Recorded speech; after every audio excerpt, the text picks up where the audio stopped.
You ready, Ms. Ramirez? Yes, sir.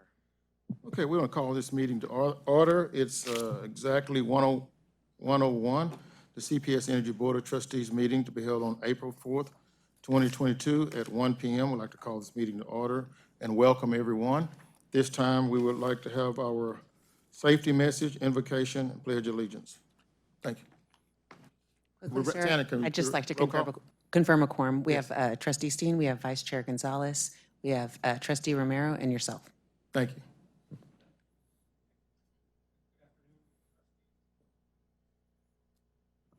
Okay, I'm sorry. Good afternoon, trustees. My name is Rick Luna. I'm a Director of Technology and Product Innovation for CPS Energy, and I'm here to deliver the safety message. So want to cover first the evacuation procedures. In the unlikely event of an emergency, if you hear the fire alarm, follow the instructions announced through the PA system. If asked to evacuate, use the glass doors exiting out of the boardroom to the outside. If that door is blocked, use the back door. Verbally alert others in the room and evacuate. Then move to the main parking lot in front of the building or the AT&T parking lot over the McCullough-Brooklyn bridges. In the event of a situation like this, our security team will be monitoring the situation and will notify the appropriate emergency services and team members. We also have employees nearby who are trained to administer first aid if needed. Safety is a top priority at CPS Energy, and while we hope this information is never needed, we want to be sure we are always ready. On March 28th, we received the sad news of the passing of one of our former executives, Gary Gold. Gary was a 16-year veteran of CPS Energy who rose through the ranks of the financial services leadership team, and at the time of his retirement, a year ago, was our chief financial officer and treasurer. Gary will be remembered by his colleagues as a talented, influential, and passionate leader. To many of us, he was a valuable mentor and a treasured friend. Our hearts go out to his family, Susie, his wife of 30 years, Alexandria, his daughter, and Theodore, his grandson, and all those others near to him. Will you please stand and join me in observing a moment of silence, in honor of Gary Gold.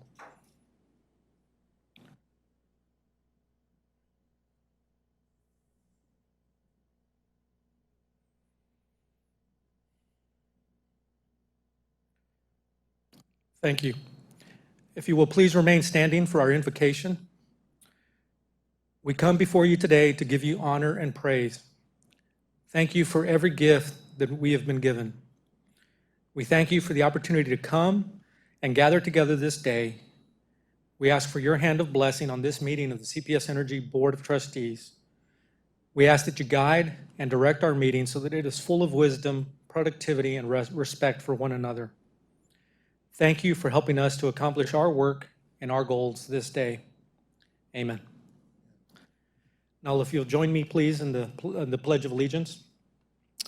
I pledge allegiance to the flag of the United States of America and to the republic for which it stands, one nation, under God, indivisible, with liberty and justice for all. Thank you.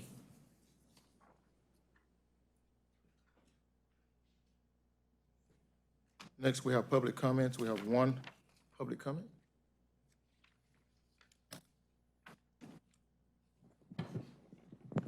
Good afternoon. Public comment provides an opportunity for members of the public to share thoughts on any of this meeting's posted agenda items.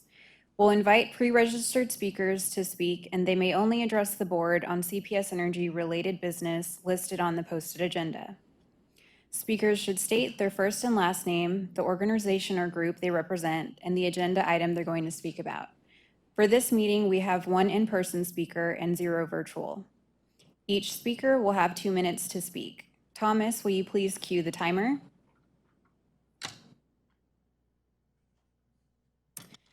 All right, today's speaker is Lexi Garcia.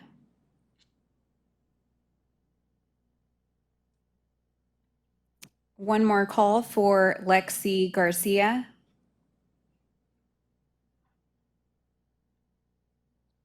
It doesn't appear that Lexi Garcia is present today. She was our only speaker, so with that, I'll turn the meeting back to you, Chair Dr. Mackey. Thank you. Okay, short chair remarks. I'd like to welcome everyone again and thank everyone. And I'd like to thank the employees of CPS Energy for the wonderful things that they've done throughout this winter. It's kept our lights on this winter, the fabulous job. And if I'm not mistaken, Mr. Garza, are we still #1 with solar throughout the nation? We're #1 in solar in Texas, and we're #5 in the nation. #5, okay, so did we move from 6 to 5? We've always been #5. We've been #5. Been number Yes, sir. 5. So, thank you all for the great job y'all have done. And if you could put on a short report for how we preparing for the summer, because we know we have the 2 hot summer months, because we have two climates with CPS. We had one winter, and now we're preparing for summer. Could you give us an update where we stand for summer, in the next couple of months? Yes, sir. We'll bring that to the board like we normally do in the May board meeting. Thank you, thank you. At this time, we'd have #5 is the interim CEO report. All right. Well, happy Fiesta. Glad to be here and back in the boardroom doing the work that we need to do for our customers. Mayor, welcome. Today, I'm going to have a few items, and I will get through them briefly because I know we're trying to get out of here, in time for the river parade tonight. So I hope everybody will find time to participate in that. Fiesta is my I bet they find time today. favorite time of year. Yes, sir. I've got a few items that I want to go through, and they're going to be quick hits. We have one procurement item. There was, it's such a kind of a small item in the grand scheme of things. I'm just going to touch on it here today. Of course, we've got an agenda item regarding energy efficiency. And I want to talk to you about recent financial transactions that we did that really went pretty well for us, that also involved the reaffirmation of our credit ratings. And then we'll get down to ultimately the lineman rodeo, where we're going to bring our team in and recognize them, which I'm very, very proud of. So today's procurement item, it's a little over $10 million. All diverse suppliers, certainly local suppliers, are also represented. This work is for, when we're bringing in new cable, the work to terminate the cable at both ends of the process is what we're talking about today. And it is a new contract where we're going to be awarding multiple vendors that continues to take us in the direction the board has asked us to try to find new vendors to do business with CPS Energy. And certainly this contract is consistent with the direction we've gotten from the board in the past on continuing to challenge ourselves. Next slide. Today, we'll talk to you about the future of energy efficiency and conservation programs. The purpose of today's meeting, there's no votes being taken or anything like that. What we're going to do is really kind of lay out the process under which we're going to ask the board for input, and specifically kind of what key policy questions that we really need direction on as we move forward in this conversation. And so we'll be talking to you about that. Next slide, please. So last week, we had 2 transactions in the market. And what I'd like to report is we had a really great day considering the state that the market is in and the flux from one day to the next of interest rates. I talked to some participants that were on our team in the financial sector, and they said CPS Energy is absolutely still the cream of the crop when it comes to these type of transactions in the market. One transaction was taking the amount we spent associated with our regulatory asset, taking that debt long. So we had a successful day that day last Tuesday, and then on Wednesday, we did a refunding transaction. Ultimately, that will save our customers $3.5 million in cash flow over a 3-year period. So very, very good week in the market considering the dynamics. And I wanted to just report that we did have a good day, a couple of good days last week. To follow up, every time we're going to be out in the market, our rating agencies will reaffirm that they'll place a rating on our debt.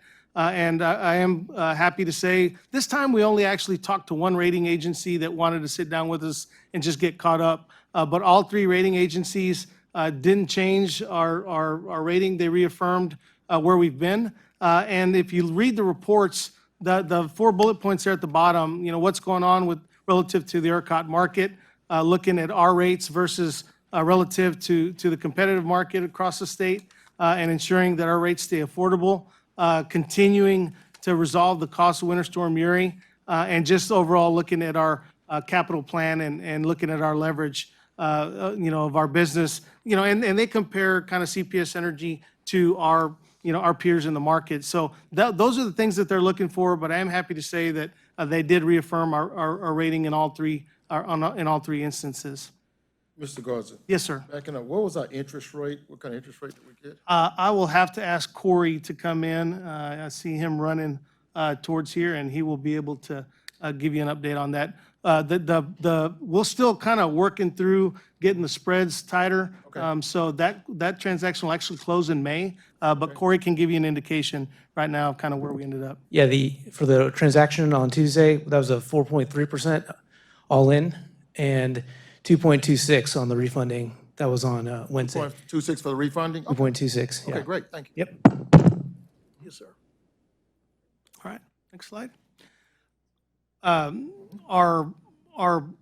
We did push out last week that as part of getting a budget approved, early this year, we actually usually 3-4 months into the year, we did get our budget approved, thankfully, by the board, and we have presented a budget plan document for public consumption. So we're trying to be, as transparent as we can be with the public, so anybody can go in to our budget document now. There's a forward summary that talks about the things that we're seeing as we go into the next year. But the budget plan is available for anybody interested at cpsenergy.com, and I just wanted to make sure that our board members were aware of that. Next slide. SA to DC. Last week, a delegation flew up to Washington, which CPS Energy participated in, like we do every year. The mayor was there. Vice Chair Gonzalez was there with CPS Energy as well, conducting the meetings that we conducted last week. It is a challenging situation up in DC because to get into the Hill, you got to be escorted, and it's quite the process. But I will tell you that as a delegation, I thought we represented our community very, very well. Again, led by the mayor, led by our chamber leaders, we had a lot of really great meetings. CPS Energy specifically not only met with their own delegation, but we had separate meetings with members of the Energy and Commerce Committee in the Senate. We got to meet with the senator out of Kansas, where we spent a lot of time talking about, kind of our generation portfolio and the great things going on in San Antonio. And we were also able to get in to see Senator Cassidy out of Louisiana, who is a very, very much a good friend, Republican senator, who's on Energy and Commerce. And we had a delightful conversation with him. He was really interested in our ability to work with our customers on the demand response side. So all in all, I thought it was a worthwhile trip. And I would just add that, I think the council had 7 or 8 council members in addition to the mayor who were up in DC. Any of our board members who would like to participate in SA to DC in the future years, I would just encourage you to participate because it is well worth the trip. Thank you. Yes. All right. Finally, I want to invite our members of our Line Workers Rodeo in. The Line Workers Rodeo was held in Austin the weekend prior to our trip to Washington. We participated alongside 55 other public power utilities across the country, and really technical events that we train for. These gentlemen that are here today are the heart and soul of our wires business from CPS Energy's organization. They represent overhead, they represent underground. We have troublemen that are here today. And there's 2 folks that I would like to speak and talk to you about their experience at the Lyman Rodeo. I just want to say on behalf of the organization, and I've said this to you already, guys, that I couldn't be prouder to lead you all and lead this organization, and you're the best, representatives that we have to offer, not just San Antonio and across the state, but across the entire country. You represented us well, and I want to congratulate you for your hard work. So thank you very much.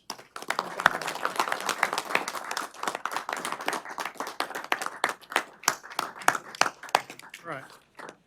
So, Without a doubt, I'd like to share a few comments about these guys. I've been part of that team. I work for Thigpen Electric and the city of Luling Electric. I operate the bucket truck because I tried to climb up there with the spikes. I couldn't do it. I was afraid. But on that bucket truck, I could go up there. And I've been up there. And if a person haven't done it, how scary it is with all the lines and the glove you have to have on, that just scared the devil out of me. So I have a lot of respect for the job that you do because you're the backbone of CPS Energy because you putting the wires in the transmission to get the houses for demand, and you're doing all of this. So I have total respect because the license that you have to go through to get to that, it takes a very dedicated individual, not only the smarts, but the intelligence and the physical aspects to do that. Because not everywhere you can get a bucket truck, and you have to do what when you have a bucket truck? You still have to climb up there and you have to get that done. So if a person haven't done it, they don't understand. When you're up there and you're looking down, it's scary looking down, and it's scarier when you have the voltage up there that you could just damage. So the respect that we have, as this board have for you all, it's not enough. If we could do anything to make your job better, feel free to let us know because we're here for you all, for the job that you all doing for the citizens of this county and represent CPS Energy. So thank you all for everything you all do on behalf of the board. Any board member like to say something? Mayor? Well, I take it all these guys are Longhorns, huh? well, I only had to become interim CEO to get a burn orange shirt, so. No, I also want to just echo what Dr. Mackey said. Thank you very much for all that you do. I had a very close friend who was a lineman for 30 years, and what I learned from him was that this group of people are first responders in our community. So thank you very much for representing CPS and our community so well. And I think we'd do well if an image of these guys was what preceded people's understanding of what their utility is all about. So thank you very much for what you do. Could we stand up and get a picture with them? We can put a Yeah, I picture. think it'd be easier if we sat, Mayor. We can sit and y'all can come up behind us. If y'all could come stand up behind us and sit, get a good picture, please.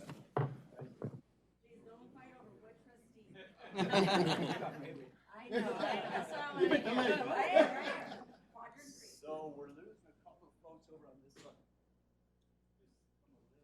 There you go. Perfect. Where do we look? Right here. Yeah. Good job. Okay. Do another one just like that. So a little happier on this one. Thank you.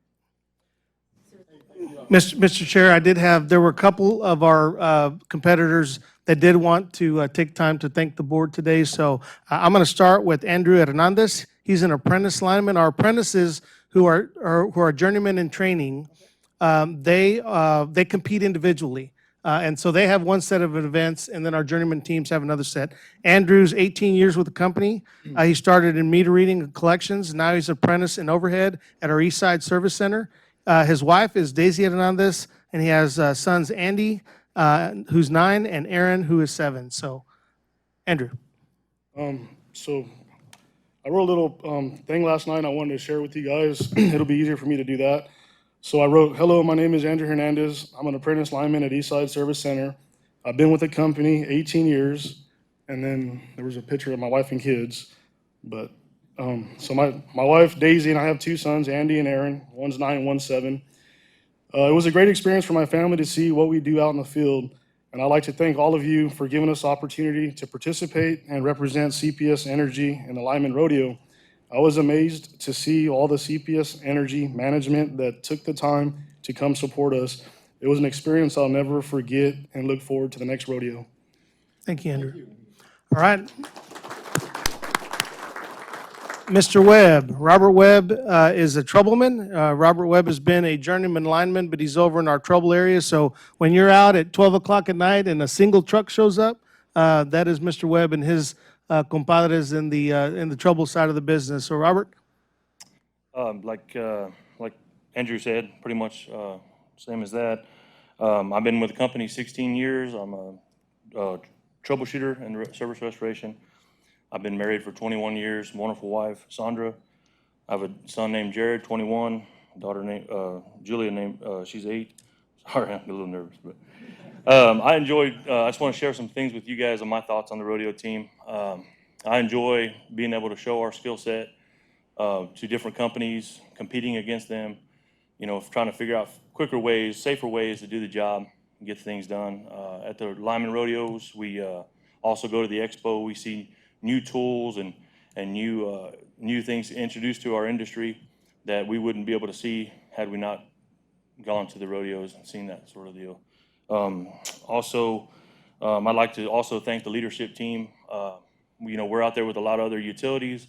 We see a lot of utilities with, you know, maybe just one guy with them, but when we go to the rodeos, we got our senior management team with us, you know, and it means a lot to us. So I look forward to you guys' continued support. Thank you. Thank you, Robert. Thank you, gentlemen, for being here today. Thank you very much. Mr. Chair, that concludes my report. Okay, thank you. I'm sorry to interrupt. We actually do have a video that we're going to play that highlights the work that they did while we were at the rodeo.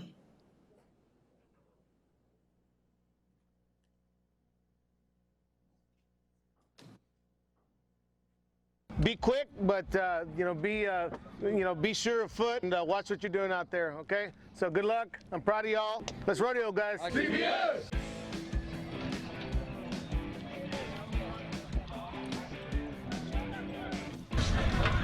Oh, it's a Black Focus heaven. Come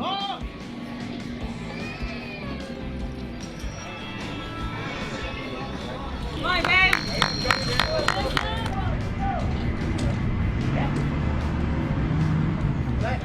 Climb up and do everything back.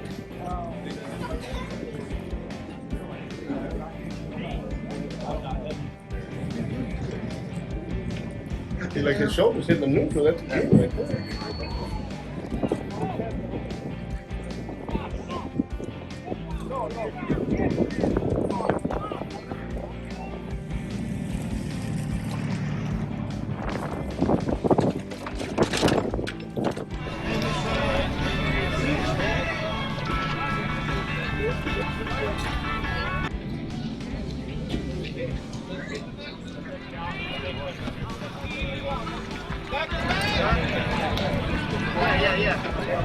Kenny, let's go, Kenny, let's go.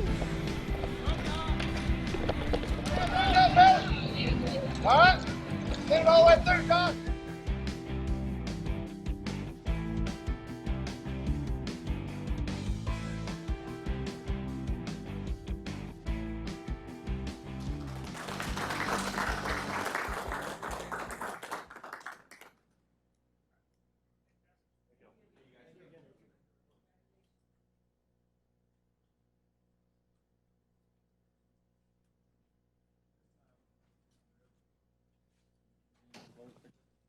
Can I ask some questions of the CEO?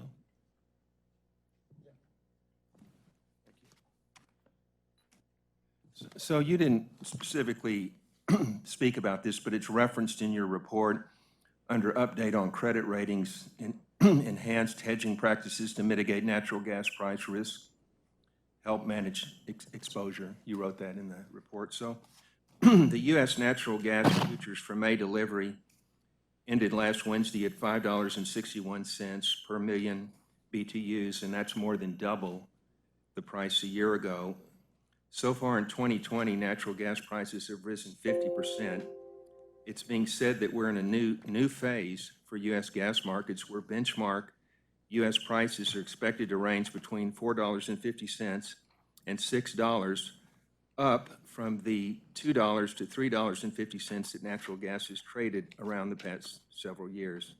So, Mr. Garza, my question is, how is this dramatic price increase going to impact CPS Energy and its customers going forward? Trustee Steen, what I would tell you is that I get a daily email on, what the forward price curves look like for natural gas. And so we factor, these price increases, there's a kind of a mild case, expected case, and a conservative or in an extreme case. And so the work that Kevin Paulo does and Corey Kaczynski do to factor in the commodity prices and whatever kind of volatility we could see is built into our budgets both this year as we perfect our budgets going forward. Those numbers will change based on the things that you're seeing there in the market.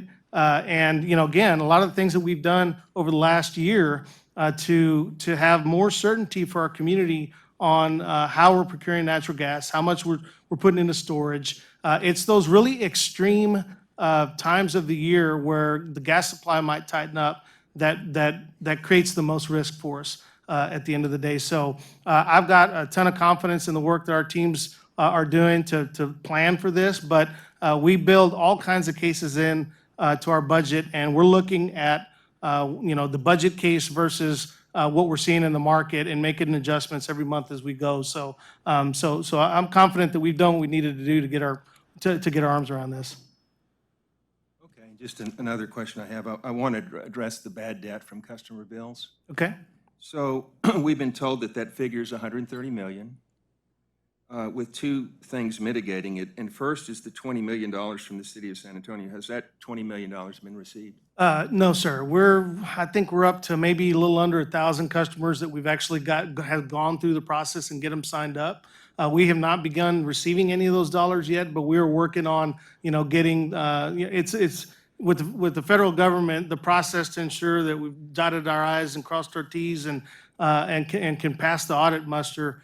We've got to do that right, and it's a manual process. So we're going through that process. Our plan is to get access to that $20 million in this current fiscal year. It's going to be a challenge, quite frankly, but we've got to do that. I think if Deanna's right, by somewhere like September, October.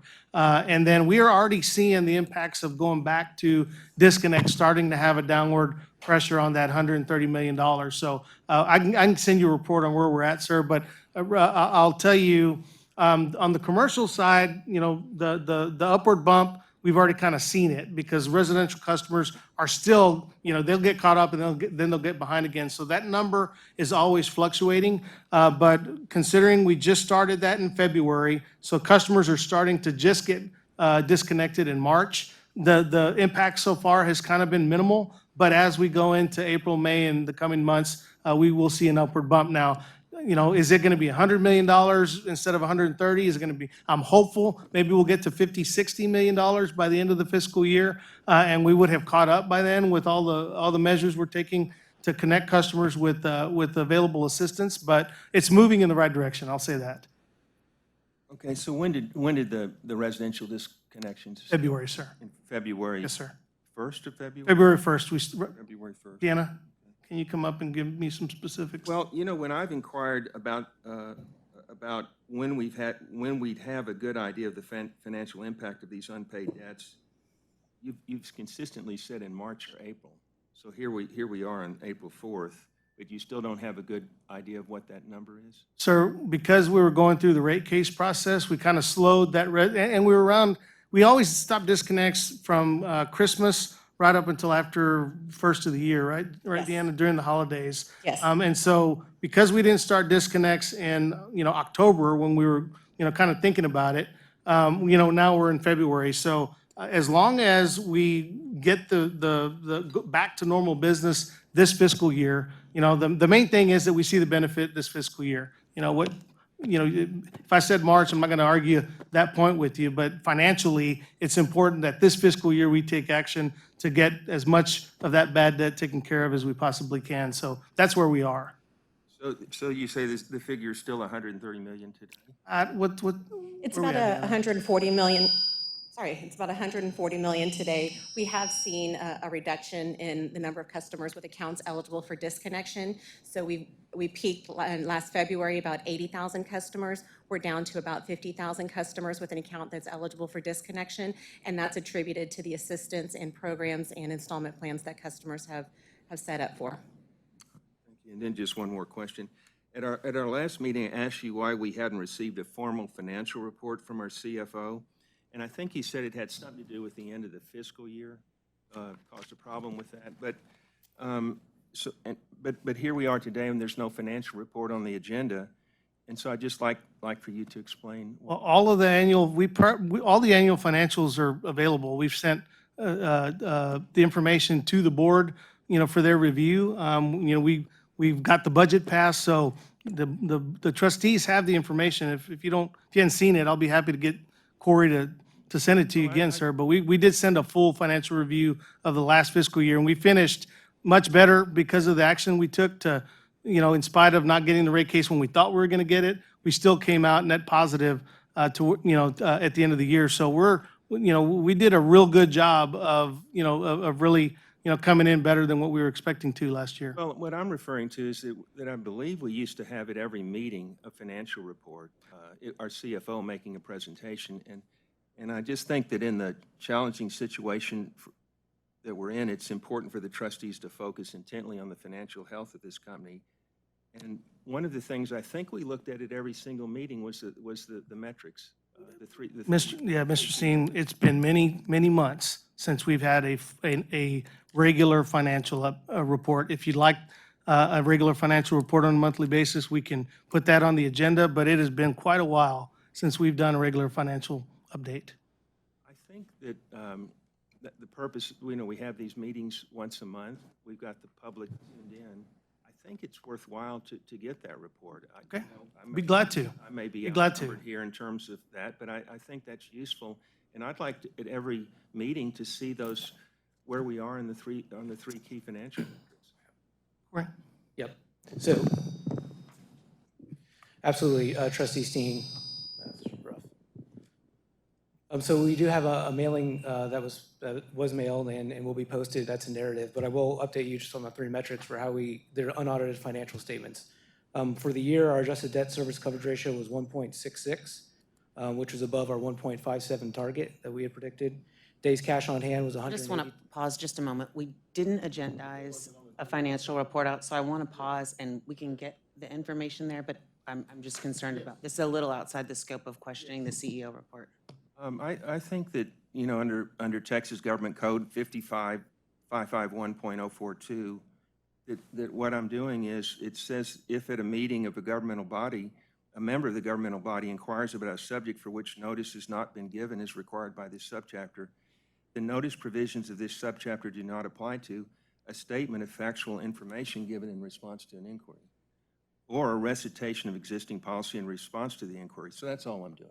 I think you're correct that if any deliberation or decision on the subject shall be limited to a proposal to place a subject on the agenda for a subsequent meeting. But I think during the President's report, I can ask questions and you can respond in a factual way to them. So I think it's perfectly appropriate. Questions and clarifying questions. I think you can ask Rudy questions. What I would suggest we stay away from is our CFO providing a financial report out because it wasn't agendized. Clarifying, though, Shannon, that information is available to us.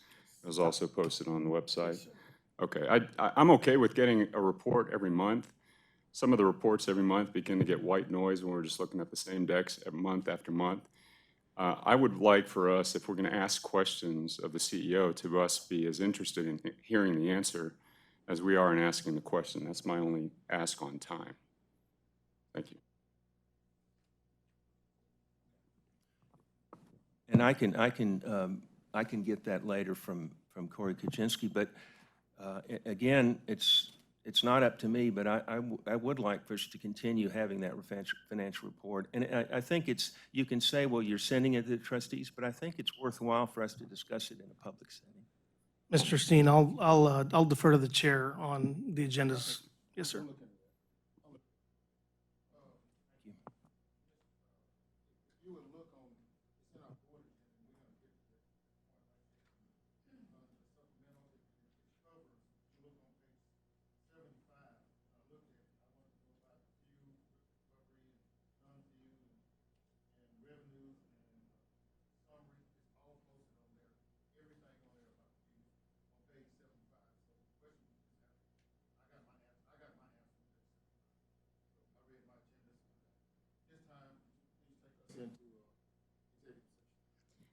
Yes, sir. At the time, this board is going to recess into an executive session to discuss matters that have been duly posted under several provisions of Chapter 551 of the Texas Government Code, including consultation concerning attorney-client matters under Section 551.071, deliberations and other authorization on real property under Section 551.072, prospective gifts or donations under Section 551.073, personnel matters under Section 551.074, security personnel or devices under Section 551.076, to deliberate regarding security audits and devices under Section 551.089, to deliberate under the Texas Government Code Section 418.183 subsection F about confidential information under the Texas Homeland Security Act, economic development negotiations under Section 551.076, to deliberate, vote, or take final action on competitive matters under Section 551.086.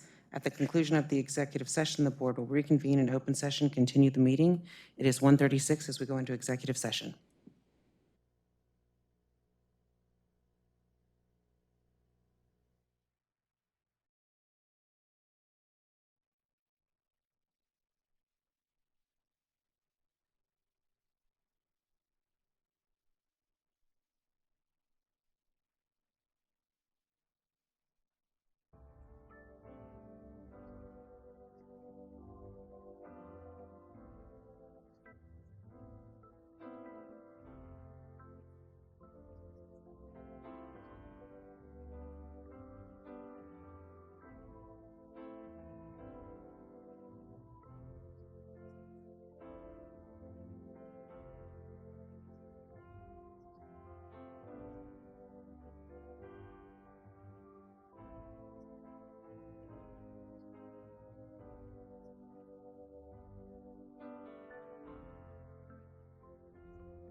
Ms. Ramirez, could you please bring us back for executive session, open session?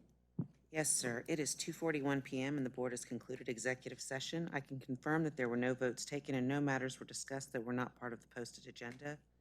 As we return, we do have a quorum. All members, the mayor is just a few minutes behind. We'll note in the record when he joins. The next item is number 7, consent agenda. Approval of consent agenda items. Minutes of special meeting held on 12/13/2021. Minutes of special meeting held on 1/10/2022. Minutes of regular meeting held on 1/31/22. D, payments to the city of San Antonio for February 2022. E, appointment of successors, record management officer. F, procurement items. F1, general services, installation of underground residential electric distribution, and electrical cable termination. Do I have a motion?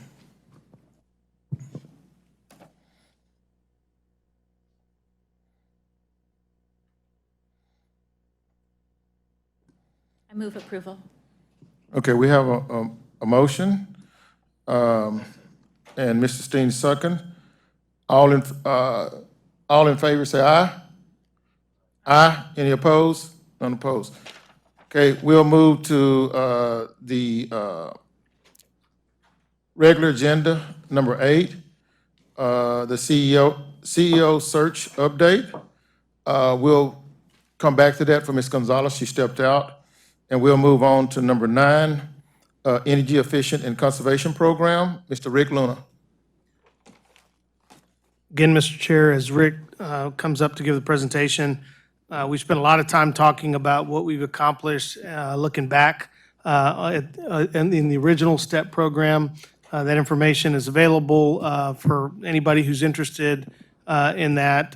What we're really kind of pivoting towards here is what a future program might look like. And if you notice, we're not even calling it STEP anymore because, we just think it's time for a refresh. So Rick's going to take you through what we think are some kind of key decision points.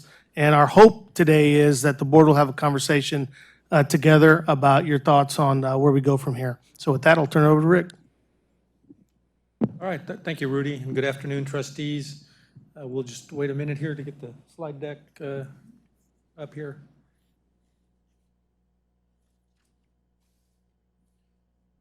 Okay, thank you.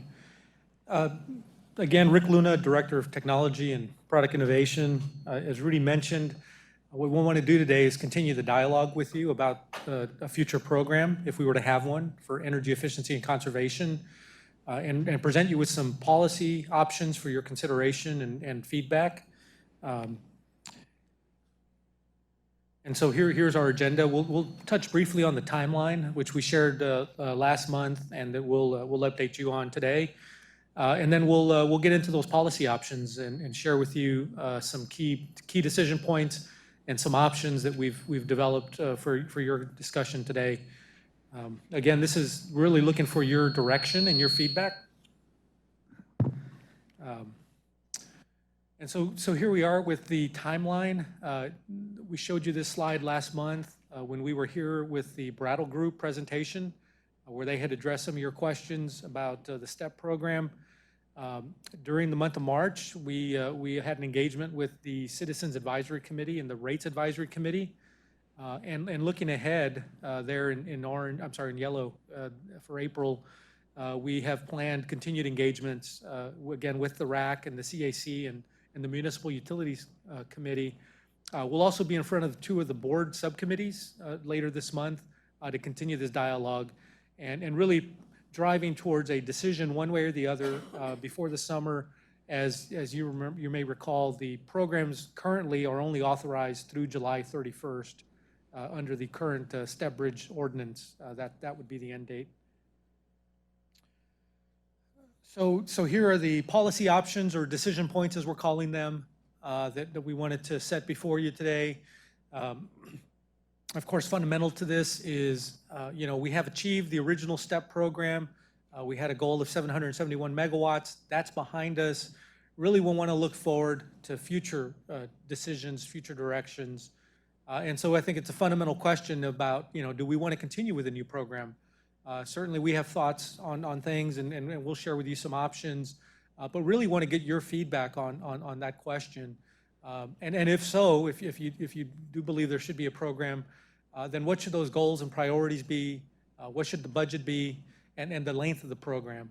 You know, we're at a inflection point where we can make decisions, and really all of these drive they're sort of levers to help us achieve outcomes that are desired by the community and by our stakeholders. And so starting with goals, we've put 6 here on the page. Things like emissions reductions, bill savings for our customers, assistance for limited income customers, new strategic directions or innovation, the need to reduce generation and enhance resiliency, or a smaller or no program. And so these goals are, you know, sort of overarching or primary focuses to consider. The board may have other goals that you want to consider, or you may pick combinations of these. But really, we see these as sort of the grand objectives, the overall objectives that can be achieved through these programs. And the goals are important because ultimately the goals drive the program design. And so what we've put together on this slide is to try to bring that message home in terms of, you know, once we across the top there, right, these are different goals for consideration. There are programs underneath that can support that effort. So for example, and just as an example, if addressing equity is our priority, then things like weatherization programs, targeting programs to low-income customers, education, behavioral, these are the type of program designs that can support that. Now, that's not all of them. I mean, there are other things that we can consider, but just to give you an idea of how we see the two coming together. If, on the other hand, innovation on the far right is a priority, then things like home automation, electric vehicles, battery storage, you know, come in to help support that type of a goal. So pivoting just a bit, you know, the other key decision point is around bill impact or budget, and we've shown this slide before. As you know, these programs do require an investment. In the short term, you know, this is recovered through customer bills. Now, we know that over the long term, and we've shown plenty of reports that show this, that over the long term, these are good investments, and the benefit, the payoff is a positive one. But there is still a short-term impact to consider, and so part of that is, you know, what is the appetite for a level of investment? Currently, as we're indicating there with the box, we're at about that $70 million a year annual spend, which translates to $3.50 for a residential customer, our average used residential customer. It would be more or less depending on the usage of a customer. So we show that there as an illustration. We're looking for you for direction on, you know, what's the right, what's your appetite for more or less of a program spend there. And the last important key decision point is the length of the program. As you know, the STEP program ran for 12 years, and which is, you know, looking back, that's a long time. And so I think, you know, this is an opportunity for us to consider, you know, what is the right length of time? Is it 5 years? Is it 10 years? You know, should there be check-ins with the board? Make sure we're on the right path. And then what metrics should we measure? In the original STEP, it was about 771 megawatts. New goals mean new metrics, right? And so we want to work with you to make sure that we hone in on the right data points, and then come back and report on those so that you know that we're on track and deliver the program that meets your expectations. So at the end of the day, you know, at the end of the day, and we have it there in the takeaway box, right, is we want to make sure that we're aligned with you and that you're our compass for setting the direction of the overall program. So as Rudy mentioned, we'll continue engagement throughout April. Again, we're coming to the committees, the subcommittees of the board. We'll also be in front of the RAC and the other committees this coming month. And so we'll continue this engagement, having this conversation, and we look forward to gathering more feedback. And so I think with that, what we wanted to do was turn it back and seek your input and your guidance on some of these questions. Thank you. At this time, we have any board comments, questions or comments? Any board members? Yes, Ms. Romero. So I think it is in your backup slides, number 20.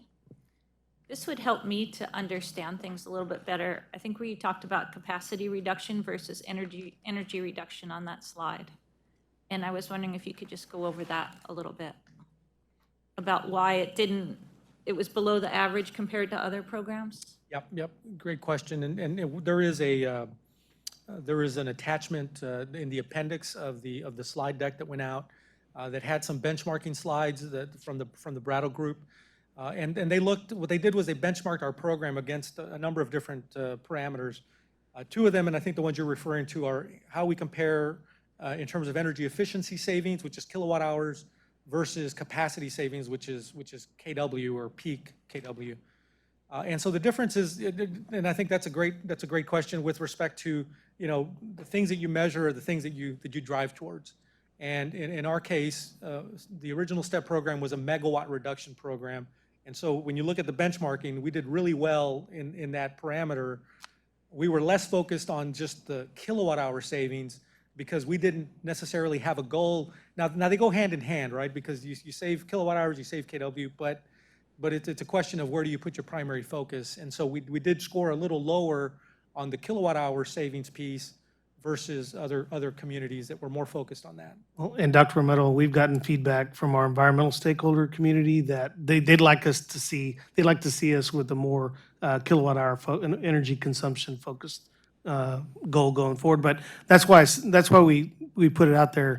The goal establishes what you're driving towards. And so that's why it's so important to start there before we start talking about building out a program. Okay, thank you. Any other questions, board members? Can I ask a follow-up? Sure, go I'm ahead, sorry, Tom. because I don't completely understand that, and it's really important to me. So when, I know, that, the initial thing that drove STEP was this idea that we wouldn't need to build another plant, right? That this would become a source in and of itself. Right. So of those two, efficiency versus capacity, which one fit more with that? The capacity. Okay, because now it seems like the recommendation you just mentioned goes in a somewhat different direction from that. Okay, all right, thank you. Any other board members? Mr. Steen? Just 3 points. I've made them before, but you're asking for feedback. I'd question whether it's a good idea to change the name of the STEP program. We've now spent $900 million of our customers' money in a program that we call STEP, and we've done a lot to try to get that out in terms of the understanding of what it is. It just seems, I don't know if that's a good idea to say we're going to start calling it something else. And I think, Mr. Garza, you said we're talking today, it's agendized as energy efficiency and conservation program, but you mentioned you were even thinking of coming up with something like Save Now or something. I just don't know if that's a good idea. You spend 10 years trying to, or actually it's 12 years trying to get our community Mr. Steen, accustomed to a name and then to change it. Yeah. it's a challenge because we've gotten feedback in the other direction that says, and going back to our conversations with the previous board before Dr. Romero came on, you wrap up our previous program in a bow, STEP is done, and, let's look to the future towards, a new program, a refreshed program with a different goal. And so, again, you want STEP, we'll give you STEP, but we'll take it whatever direction the board wants. Sure, and I didn't mean necessarily that you have to respond to each of these. And then, again, I've said again and again, if we're going to have a community-wide discussion over STEP, I know as a customer of CPS Energy, one of the first questions I'd ask is, what am I paying for STEP? And I know we've had that discussion that we can't break it out on the bill, but I do want to say that it's too bad we can't do that, because I think that would facilitate the kind of discussion we want to have. We can throw out an average number, but I know businesses would be interested in what they're paying, and to me, it's all about, what a lot of the board members talk about, transparency. We should have done it a long time ago. And then my third point, and I've made it before, is that I think with the financial challenges that we have, that wouldn't this be a good time to not necessarily say we're ending STEP, but to put it on pause for let's say 4 or 5 years. And the purpose of doing that would be to give the customer on their bill, we're anticipating possibly 2 more rate increases in the next 4 years. It would give them some relief as we put into place those rate increases. So you don't have to respond, but those are points that I've consistently made, and you asked for feedback. Okay, thank you. Mayor, Ms. Gonzalez? Just my feedback, and I've made this clear over the last couple of years. I think it's important that we remember the performance of the original step for what it is. The facts have been studied many times by many firms at this point. We set a goal to save a significant portion of energy, what would amount to building a new plant. It achieved that goal ahead of schedule, which amounts to real dollars saved for our community as well as our customers. In addition to that, the energy that wasn't produced obviously also didn't create emissions and all the other benefits from a policy perspective that we were also trying to achieve. I think both of those are 2 laudable goals. And as we move forward on a new step, and I continue to think that these are important goals for our community. I don't want us to get lost in a mire of many other important missions for this organization, but we focus on, again, where did this begin? I think, number one, we ought to set an aggressive goal, aggressive target in terms of what we're trying to achieve. With respect to our energy portfolio, we know that we have at least 1,500 megawatts that are going to need to be replaced at some point in terms of our capacity. And that's going to be a significant cost for our organization if, in fact, we have to build that capacity. I think we should be looking again at the original goals of STEP, which is to where can we offset by energy efficiency. The second part of this, I think, is important, that we have to recognize the industry that's in transition. We know that there's a significant interest among major power users for decentralized power generation. They want opportunities in that respect. I think we need to provide some flexibility, and if this is a program that perhaps allows us to do that because we are offsetting that energy use and capacity need, we can potentially be a partner in that through this program. We still need to meet our emissions targets for this community. So with respect to the original goal of STEP, again, lower emissions continues to be a priority for this community, and I don't want to lose that. And then the last part, which is reflected in all of these discussions, we have to maintain some flexibility. Technology is changing. The industry is transitioning. I think we ought to have more regular updates to the board on the new STEP program. And I also think we don't necessarily need to lock ourselves into this is what the program is going to be on day 1, and then in year 10, maybe we set a 5-year target to come back and adjust, calibrate the program as necessary. But I do think, again, the original goals of the STEP, which were achieved, continue to be important today as they were 12 years ago when we set them. Thank you, Mayor. Ms. Gonzalez? And the only thing I want to add is I do agree on one point with Mr. Steen about transparency of the bill. But again, we just voted on a budget for that transformation and that capability to take place. And so we're moving in that direction. So thank you for that. The other thing is that we have a responsibility both to large business and small businesses to be able to create programs with rebates and newer technologies, and that would meet that need. And then there's an equitable component. I think a lot of the newer technology would be equitable for those that have higher means and those that have lower means. Again, we have the opportunity to redesign something that's more balanced, that can leverage newer technology without breaking the budget. I understand things are tough right now, both for those who have means and don't. We have inflation as a concern.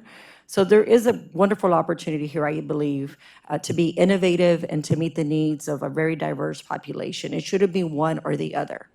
It's an opportunity for us to figure it out, how to do it for both, for all the community members that we represent. That's all. Thank you.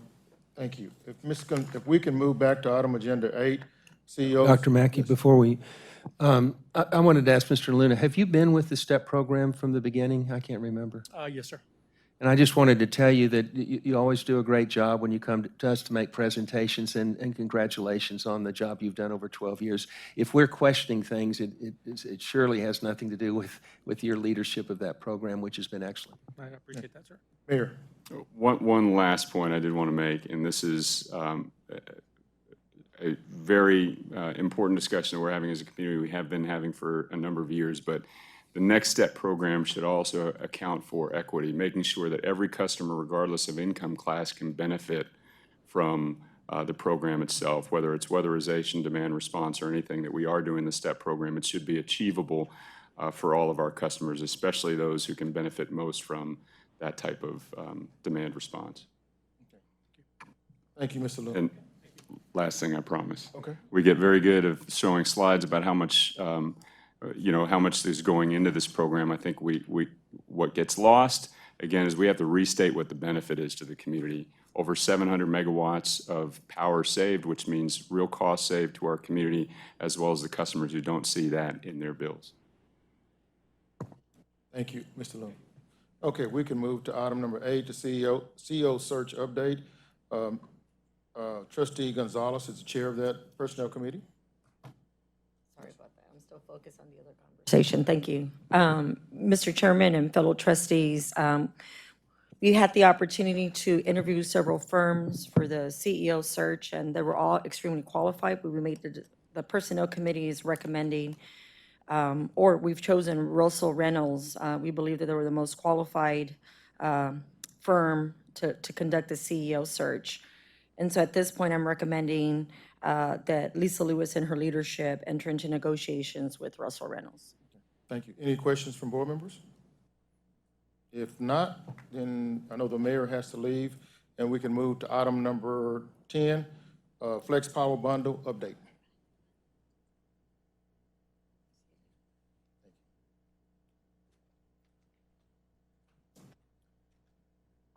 Good afternoon, Board. Wait just a minute for the presentation to come up, but I do want to start by thanking you for the opportunity to come back and visit with you again on Flex Power Bundle. I do appreciate the mayor's introduction and his last comments about all the different things we get to talk about over the year in terms of generation planning. So very good lead-in. Thank you, sir. With today's update, we'll start talking about our current fleet, do some introduction and recap on Flex Power Bundle. I do want to finish with some key takeaways. For today's update, I did think it would be important to take a step back and really, start the conversation today with where we are. When we look at kind of what our mission is as a utility, right? We are here to we have to meet the needs of our community. We look at that from a generation planning perspective and how we meet our peak load needs.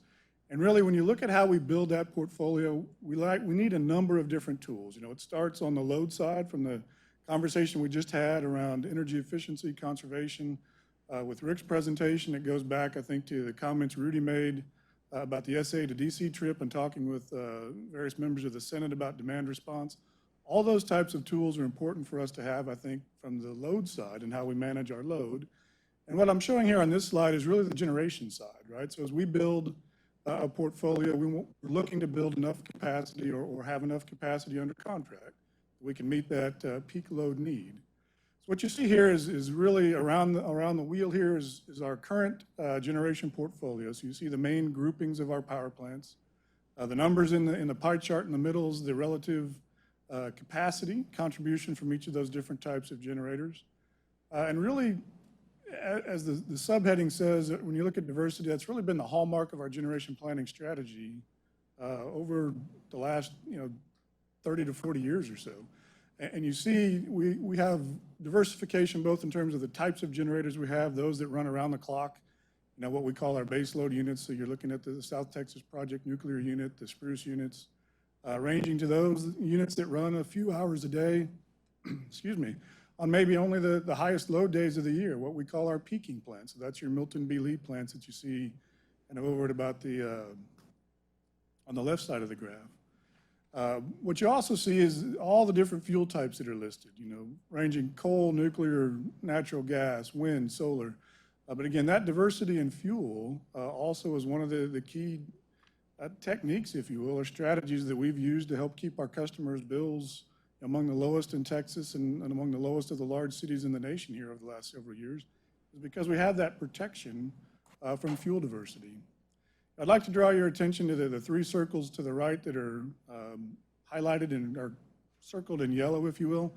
But as we look at Flex Power Bundle and then the generation planning conversation that we'll have over the course of this year, we're really talking about those three sets of units, the spruce coal units and then the aging gas steam units with the Browning and the Summers units. Under that technology opportunities heading, we've listed several different types of technologies that we're looking at or have looked at.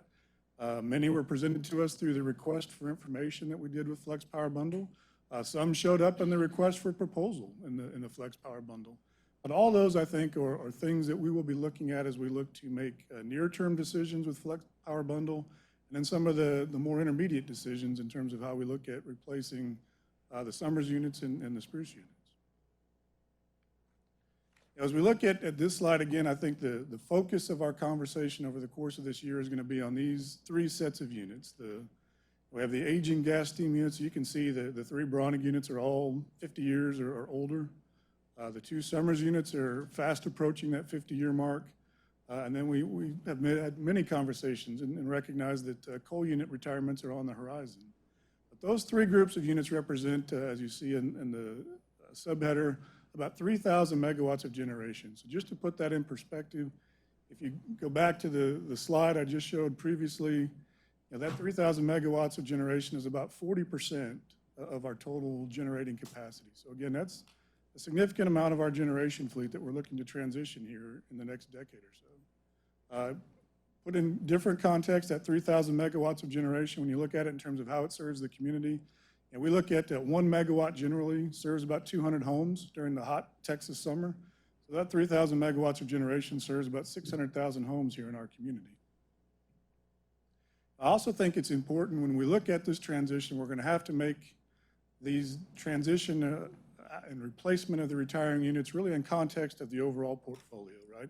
At the end of the day, we have to continue to maintain reliability, affordability for our customers, and certainly just as important, if not more important, is continue to meet the needs of a growing community, right? Our load it's a nice problem to have that not everybody in the country is fortunate enough to have, but our load continues to grow, and so we need to continue to meet that.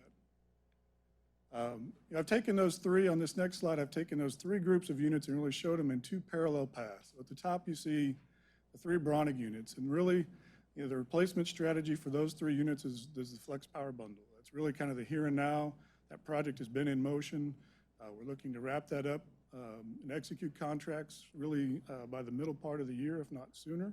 We anticipate that the capacity for the Flex Power Bundle projects, the power, if you will start to flow within the next 2 years or so. So that's really kind of the near term.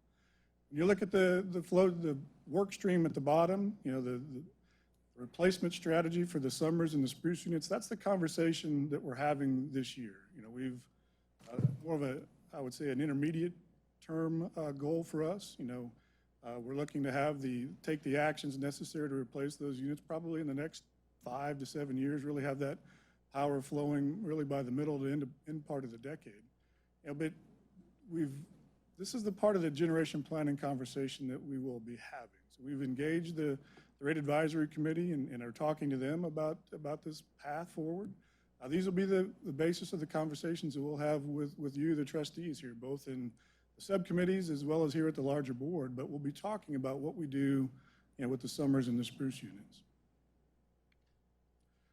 Kind of turning back, and I'll focus the next several slides really again back on Flex Power Bundle. But again, we're looking to add up to 900 megawatts of solar, 50 megawatts of storage, and 500 megawatts of firming capacity. But it's that bundling those complementary technologies together is how we think we're going to provide the best value for our customers. As I said, we've got discussions underway to try to make those contracts come to fruition here as quickly as we can. When we look at solar, we talked about this earlier. We're number 1 in the state, number 5 in the nation. This slide shows our existing solar and renewable portfolio. But when we look at Flex Power Bundle, we're looking at several projects, roughly about half a dozen. It's going to provide continued geographic diversity across the state. Those projects are going to range anywhere from 12 to 25 years of contractual relationship. Size is a bit different. You know, the smallest one we're looking at is about 100 megawatts, up to about 300 megawatts is kind of the upper end. You know, we're seeing what I would call very competitive pricing with the offers. Now this next slide here, this shows, this graph is taken from a report from Lawrence Berkeley National Laboratory. It basically shows, you know, kind of the average price, if you will, of power purchase agreements signed for solar contracts over the last dozen years. The stars, the blue stars beneath the year, the calendar year, represent the years in which we signed solar contracts. So it gives you a rough approximation of kind of what the pricing points that were prevalent in the market at the times we signed contracts. I'll draw your attention again to the $24 number shown at calendar year 2021.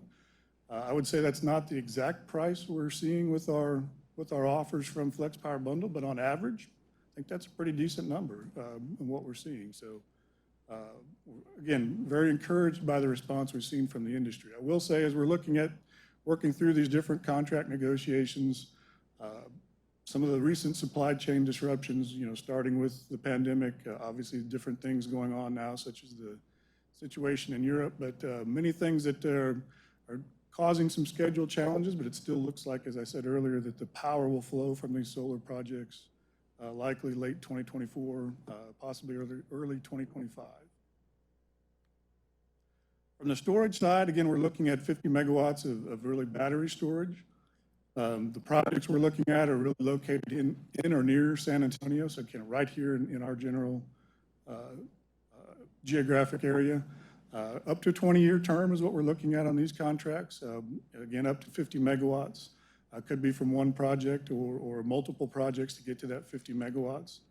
From a duration perspective on the storage, really what we're seeing offered to us through Flex Power Bundle has been 2-hour storage. So that is one thing as we look at kind of, again, building the portfolio.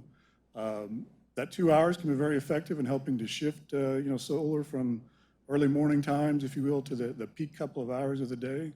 But we do think, you know, when you look at potential challenges, we would like to see longer duration. You know, when you look at an extreme event like we saw last winter, certainly 2 hours would not have gotten us very far in the winter storm event. Finally, we're looking at firming capacity, and what we need really is reliable on-demand power to really help us integrate the renewable energy and the additional solar that we're looking at bringing on. You know, we think that firming capacity, again, must be reliable, flexible, something that we can control. We can tell it when to ramp up, when to ramp down. It's got to be able to shift between short-term delivery, like something as short as 2 hours, but also some longer-term delivery, potentially 24 hours or more, again, based on weather conditions and you know, exactly help us work through, again, those more extreme events. When you look at the table there to the right, look at some other benefits of natural gas, for example, as a firming technology or potential firming technology. It is a mature technology, so it's low risk from the technology standpoint. It does have a lower emissions profile than certain units in our portfolio. Looking long-term, we do think it has the potential to incorporate hydrogen, for example, if the hydrogen economy comes to fruition. So it gives us some long-term flexibility. You know, challenges still does have a carbon footprint and an emissions profile, but it is something, again, that as we looked at the options presented to us of Flex Power Bundle, we do think it's a very competitive technology. And we, again, kind of looking here at the firming capacity for Flex Power Bundle, we did see, as I mentioned, several technologies that were presented to us. Natural gas seems to us to be the leading candidate, and for the reasons that I've listed here on the slide. It is a proven technology. You know, here in Texas, we've got readily available supplies. We've got Eagle Ford Shale very close. We've got Permian Basin, you know, West Texas, so again, plentiful natural gas here within our state. You know, we do think the experience during the Winter Storm Uri certainly underscored and emphasized the importance of that extended duration capacity or capability. Also, when we look at some of the other technologies that were part of the RFP, you know, they did come in at a higher price point. Some were limited duration capacity, and many it would introduce what I call technology and new construction risk. They're not as commercially viable as natural gas at the moment. I do think, as I say in the takeaway box here, though, when we look at kind of the continuum, if you will, of what we have to do from a generation planning perspective. Flex Power Bundle is kind of the here and now. It's the first step. Summers and Spruce is that kind of intermediate step, but I look at both of those steps really as a transition period for us. It's what it's going to take us to get and kind of shore up our generation portfolio for about the next 10 to 12 years. Beyond that, we get to look at, and that will position us for how we meet our community's emissions goals and the goals under the cap, as the mayor said. But when you look at then beyond that, we've got to plan for the next 25 years and how we get to 2050 and achievement of those cap goals. So while natural gas, may be the right bridge technology today, it doesn't mean it's the only technology that should be part of our portfolio as we go forward and look at that long-term solution. I do want to finish just by saying, again, there are many, many different actions in play right now. Working with our Innovation Council, we're looking at and identifying and taking advantage of new opportunities. We recently announced our pump storage pilot with QuidNet, utilizing QuidNet's technology. We've got a small distributed solar and storage project with Yada Energy. We're looking at emerging geothermal technology. So again, the point there is there are other technologies that we are actively looking at and trying to figure out how we can incorporate those into our toolbox, either as pilot projects or looking at longer-term solutions. Immediate next steps, obviously, we're continuing to focus on negotiating and working to execute the Flex Power Bundle contracts.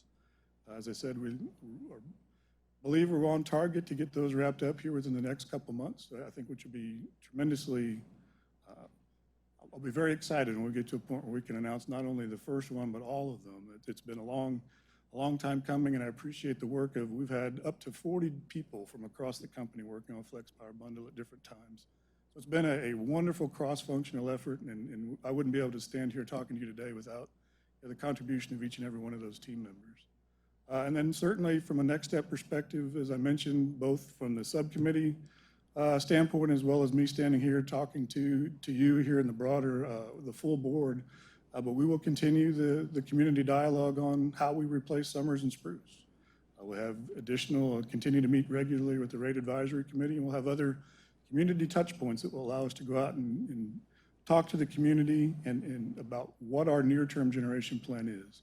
Again, then building, for that first 10 to 12 years and then looking beyond that. So I think that the actions that I've summarized here on this slide, all taken together, will help us accelerate achievement of our CAP goals. And I appreciate the mayor kind of providing the lead into my conversation here by reemphasizing, how important those are to our community. So with that, I'll happily take any questions. Which of the plants that exist today would be most suited for natural gas? What we're looking at for the firming capacity would be combined cycle plants. We'd rather not mention specific here, because it's an open procurement, but. Understood. Yeah, so what I think the question she's asking, Kevin, is for our older units, that was just out on the, on the deck of on the turbine deck of both of those units here recently. I think, Dr. Vermillion, I think you've been out there too. The technology is probably so old that converting them to a newer technology is probably, not the way to go. It's cost prohibitive. The one unit that it does make sense to convert to natural gas as part of the longer term discussion is Spruce 2. We can do that for a fairly reasonable cost that, won't drive, necessarily any huge rate increases in the future. So Spruce 2, it would be the one. Spruce 1, we would still have to invest that $150 million of environmental upgrades to make that one work. And so Spruce 1 is probably less likely to convert, but Spruce 2, absolutely. And what committee would that go through if we're exploring these options or having these? At this point, all of them. Okay. We would, there are financial implications we'd have to talk about that go through one committee. There are technology implications. So, and then obviously operations oversight. At the end of the day, the goal that the puzzle that we've got to figure out is how to meet our cap goals, but still maintain affordable and reliable service. And so that's why these combinations are so important. We got to use some traditional technologies while we're, delving into the new technologies as well. And I heard you mention RAC several times. Are we also communicating this key information to CAC, Citizens Advisory Committee? Yes. Okay, I just want to make sure. because they're just as important to, Absolutely. I they apologize for participate. failing to mention them. It was an oversight on my part, but Okay. not meant to. I just want to make imply sure. that We will be meeting, yes, meeting with them as well. Any other questions or comments by board members?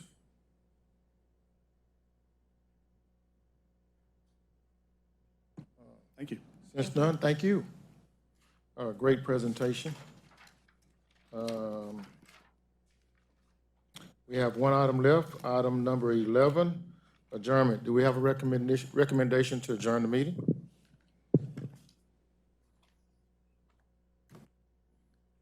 Oh, we all want to stay here. We love our jobs. Motion to. Adjourn the meeting. Ms. Trustee Gonzalez, motion to adjourn. Do we have a second? Second. We have a second by Trustee Romero. Okay, we have a motion by Ms. Gonzalez. We have a second by Ms. Romero. All in favor say aye. Aye. All opposed? Ayes carry. 4-0. Thank you. Y'all have a great day. Meeting's adjourned.